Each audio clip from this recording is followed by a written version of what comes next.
ยอมเสียใจ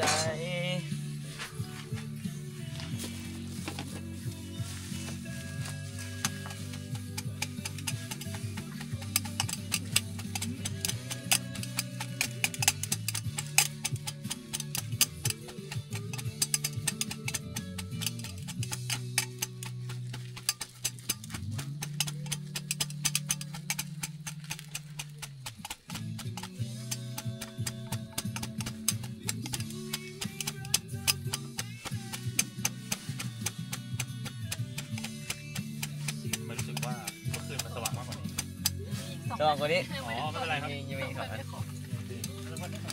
มันแบบโคเพโต้กับแสงก่อนแสงไม่ไหวตาผ้าแล้วไงอันนี้หมดแรงแล้วตาผ้า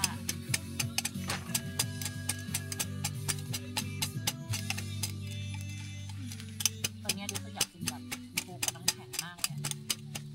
มีน้ำแข็งมีไหมยังน้ำแข็งไหมเนี่ยยังมีอยู่นิดนึงเฮ้ยยังมีเราไปใช้ทำอะไรอ่ะไม่ใช่ทำอะไรแล้วเก็บไว้เยอะชื่ออะไรนะเฉาก๊วยยังมีอยู่ไหมอ่ะเฮ้ยหมดแล้วเฉาก๊วยเฉาหมดแล้วพี่คือตอนนี้รู้สึกว่าแค่กินน้ำเฉาก๊วยกับน้ำแข็งก็ยังดีน้ำตาลใช่ไหมต้องการน้ำตาลดีกว่าอันนี้อะไรก็ได้น้ำตาลแล้วครับอยากกินมาก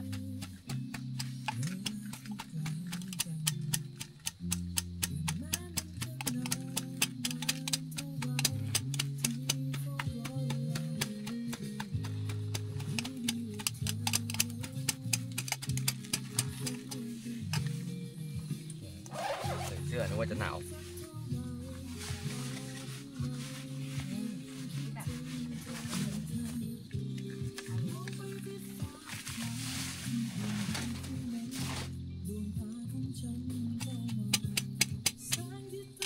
ผมอะไรนะก็ได้บอกไงหนึ่งว่าพี่ต้น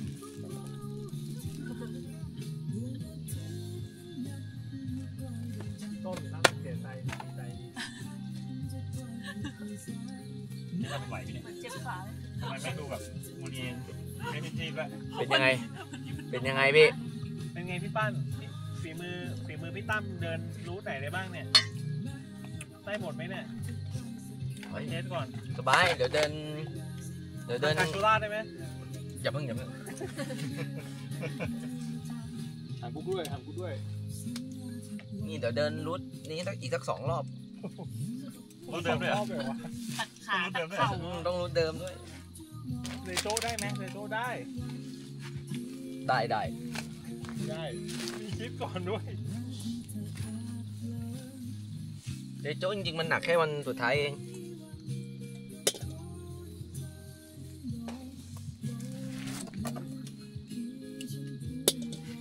ได้ปิดไหมที่โคนตรงที่จอดรถตรงนั้นมันไม่มีที่อาบน้ำหรอจอดรถตรงนั้นอ่ะมีปะมันจำได้ว่าเคยไปอาบอยู่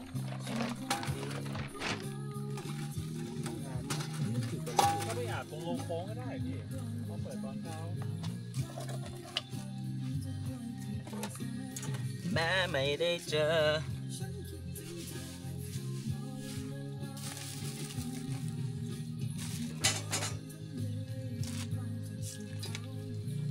ลงโค้งเป็นเยี่ยวไง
ก้ปวดแบบ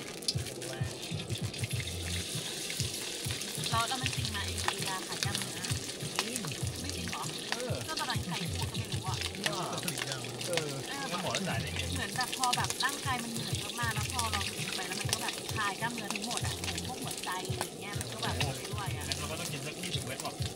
มันจะคลายหมดขนาดนั้นฉันก็เลยไม่กล้ากินนะแต่ถ้าแบบมีกินแล้วตายก็อย่ามาก็เดี๋ยวจะไปพิสูจน์ให้ดูไงว่าแบบคืนนี้มีเรื่องเล่าเรื่องใหม่นอนไม่หลับเดี๋ยวจะตะโกนลั่นใส่นอนไม่ปล่อยให้นอนนี่นอนไม่หลับเองใช่คุณจะนอนไม่หลับเอมี่เนี่ยแหละนอนไม่หลับเองถึงใช่ไหม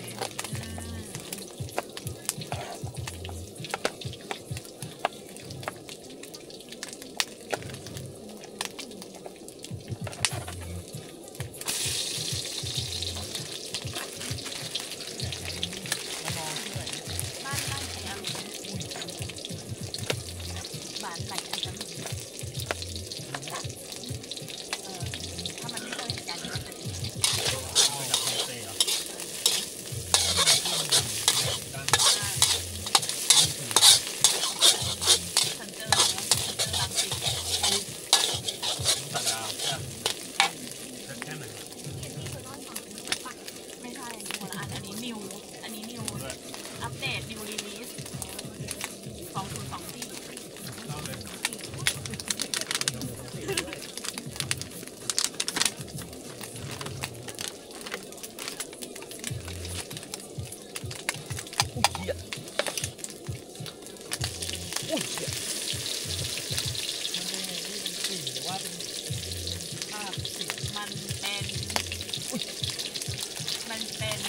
โอ้ย เอาตื่นเต้นไหมเยี่ยยังไม่ทันได้เล่าเลยเนี่ยไม่ใช่กระเด้งกระดอยหมดเลยมันเป็นภาพเสียงความรู้สึกโชว์ดีเลยนะไม่มีกลิ่นตัวอะไรนะไปถึงสิ่งลี้ลับเรื่องลี้ลับต่างดาวเล่าไปเดี๋ยวนี้นอนไม่หลับเนี่ยเดี๋ยวคืนนี้พี่ไม่กล้าออกมาอีกอ่ะตัวผีเนี่ยสีไม่เท่าไหร่ปวดที่เลยต้องล่ำมันเลยจะหมดมันนะเอาอีนี่ใ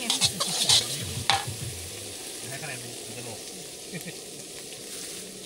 รอพี่ต้นมาก่อนเดี๋ยวพี่ต้นให้เราซ้ำโอ้เดี๋ยวมันเล่าเรื่องเหมือนเยอะพี่ก็มาแล้วนี่เริ่มเลยนี่น้ำตาลกูไหนแล้ววะเดี๋ยวได้เล่าซ้ำเนี่ยมาถึงมีเล่ามีไม่ได้เล่า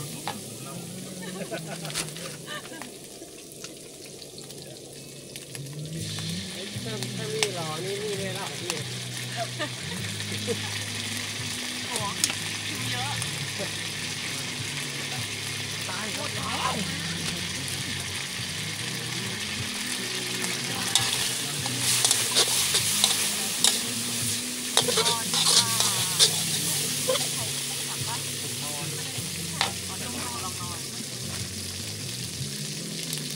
คุ้นเหมือนเห็นอยู่ต้องกินยาอะไรกินก่อนกินน้ำเอา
ครับ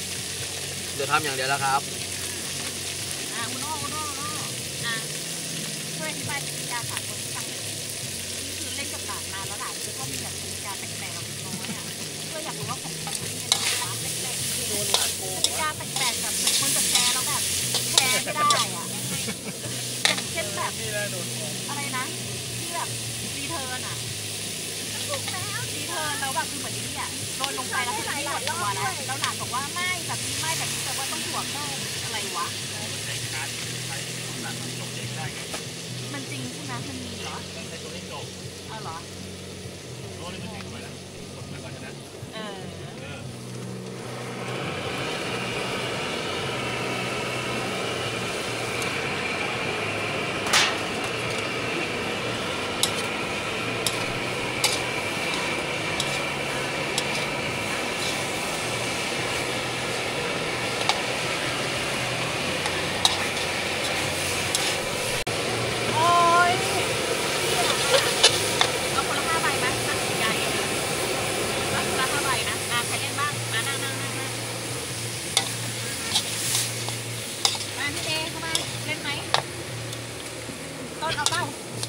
เล่นก่อนไปเลยนั่งพักก่อนงั้นแซมเปิลก่อนแซมเปิล1 2 3 4นี่นะคนละ5 ใบนี่เมนูอะไรที่กะเพราครับอะไรครับกะเพราเมนูอะไรครับอันนี้เหรอผัดคะน้าเมื่อเช้าไอ้ผัดเอ้ยเมื่อเช้าอะไรนะข้าวผัดลืมใส่คะน้าหาไม่เจอแล้วก็ร้อนกลับมาทางนี้ยาวกลับแล้วอันนี้คืออะไร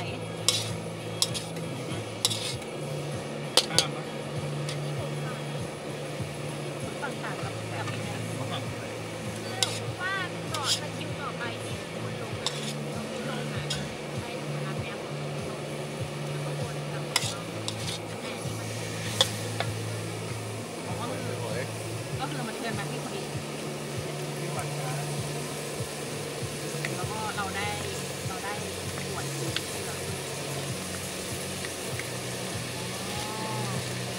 จะดีขึ้นไหม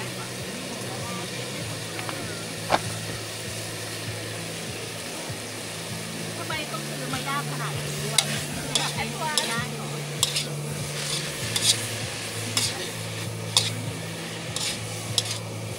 แล้วเราก็ต้องมีตัวเปิด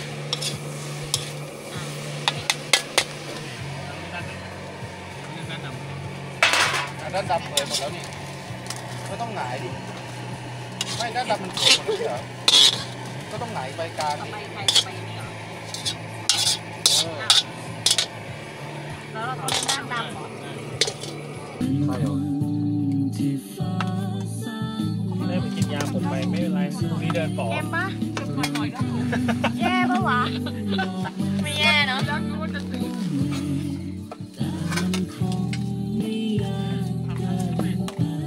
ไข่ไหมครับมาตามมาได้อยู่เอาผักใส่กินด้วยกันได้ขอบคุณครับโอ้ยขอทำอย่างนี้ได้ไหมจานเวียนไปเลยพี่บิ๊กเอาไข่ไหมเอาตั้ม